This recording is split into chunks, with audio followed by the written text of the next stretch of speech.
God lives and works today. This is not just a phrase, it's the truth.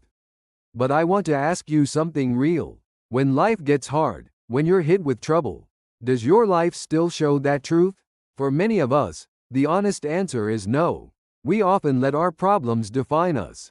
We get overwhelmed, discouraged, and forget the God who walks with us through the fire. But there's a better way. There's a way out of trouble, and that way is prayer. The kind of prayer that Moses prayed on the hilltop. Think about the Israelites. They weren't warriors. They were tired, weak, and just trying to survive in the desert. Then out of nowhere, the Amalekites attacked them from behind, targeting the weakest ones. Everything looked hopeless, but God had a purpose. He was shaping them, molding them into His people, not a self-reliant crowd, but a nation that trusted Him completely. He wasn't just getting them to the promised land, He was teaching them to live by faith, so the world would see who He is. And in that moment of danger, God showed them the way to victory. Moses didn't rush into battle. He climbed a hill. He lifted his hands. He prayed, and that prayer shook heaven. The battle was won not because of swords or strategy, but because someone dared to believe that God hears and answers. That is the power of faith-filled prayer. It's not about eloquence or emotion, it's about knowing who your God is. When you cry out to Him with trust, something shifts.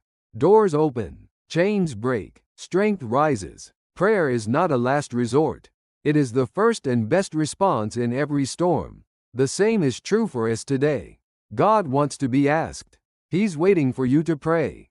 Not because He's unwilling, but because He wants relationship. He wants to move through your faith. The greater the attack, the greater the victory. When you call on the name of the Lord, that's what turns a victim into a victor. That's what takes fear and transforms it into unshakable joy. Maybe you're facing something right now that feels too big, too painful, too far gone.